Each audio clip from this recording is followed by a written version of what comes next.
This is the story of the time that my family went on vacation to the Smoky Mountains.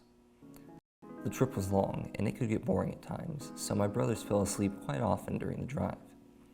However, when we arrived, I saw something that proved to me this would be an exciting trip. A moose was just standing out in the open when we arrived. When we actually got to the campsite, it was already getting dark, so we had to rush to set up our tents. There was a lot to unpack from the truck, but we got it done. Once we had the tents set up and our walkie-talkies ready, we all went to sleep. I was the first of my brothers to wake up in the morning, so I helped my dad make breakfast. It was delicious, but there wasn't much time to just sit around. We had a long list of activities that were chosen by different members of the family. First, we went hiking. I snapped some pictures of colorful lichen and some small cacti, and we collected an array of different mountain flowers. At the top, we discovered an old campfire. Unfortunately, I don't have a picture of it. Then we descended back to the bottom. Our next activity was to go gold panning in a river near our camp. We used a variety of different tools, setting up auto panners, digging into the mud with shovels, and doing some basic hand panning. By the end, we had actually found a small amount of gold dust. It was an interesting experience, but very time consuming, so the rest of the day we just spent back at camp. The next day, we decided to go hiking up a huge mountain that my mom and dad had traveled to after they got married. Apparently, there was an abandoned gold mine at the bottom of it, which would be a great place to see. The walk there took 3 hours, and after a while, it did get boring. I started messing with my camera to amuse myself. It's the forbidden caramel frappuccino. One moment of excitement was when we saw a moose near the trail. When we finally arrived, we saw the abandoned mine immediately. We took a snack break, and then explored it, and we found many small pieces of gold that were left behind after the mine was shut down.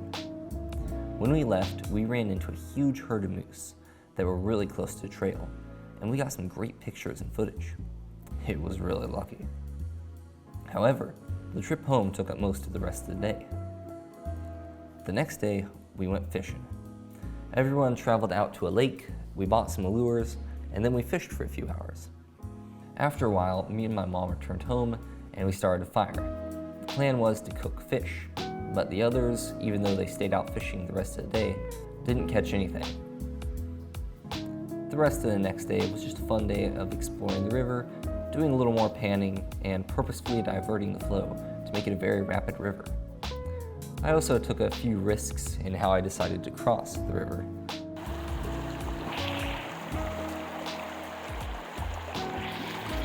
I'm brave. I'm a very brave boy. Don't take me. I'm not brave. It was fun. The next day was rafting and mountain climbing. I only have 2 pictures from the rafting, before and after, because we couldn't really bring our phones on the raft. It was an exciting time though. At one point, we stopped and ate at a cliff, and some people jumped off the cliff into the river. I volunteered to do it, and when I hit the water, it was absolutely freezing. I also fell out of the raft once when we hit a rock. My dad had to grab me and pull me back in. It was crazy. After that, we climbed up a mountain. The mountain that we climbed up was outlooking the river that we had rafted on. We went all the way to the top. The climb was long, but it never got boring. The sides were very steep. If you threw a rock down the side, it would roll all the way to the bottom.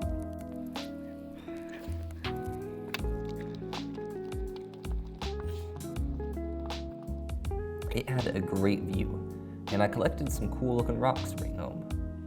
In this mountain in particular, there were tons of tiny pieces of obsidian everywhere. When we got back that night, it was very misty and cloudy. One of the clouds near us was so close that one of the mountains was touching it. I suggested that we climb up into it, and me and my brothers went in. It was a pretty dangerous climb, but it was worth it. Interestingly, the cloud didn't obscure our vision completely. It was like we had a 10-foot bubble around us that let us see inside of the cloud. And then after that, everything became impossible to see. It's less like we were in the cloud, and more like we were surrounded by a circle of clouds. I have pictures if I couldn't explain it well enough. When we went back down, we grilled some marshmallows and had s'mores before we went to sleep.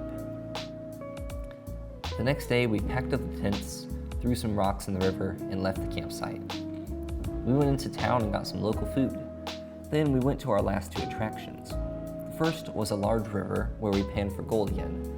I didn't really find any gold, so I just collected cool rocks and broke them into shards so I could put them into a jar later. After a while, we left the river and headed to a very long and narrow bridge that overlooked a canyon which had a bunch of old train tracks running through it. I thought it was awesome. And the floor is only a single piece of wood. Nothing else. At least until the staff started driving go-karts and entire tractors across the bridge. It did not look strong enough to hold them, and they shook the entire thing when they crossed. Made a new discovery. When you're near the middle, you can feel the whole thing shaking. After that experience, we drove home. On the trip, we stopped at 2 restaurants. One of them was Dairy King. Not Dairy Queen, Dairy King.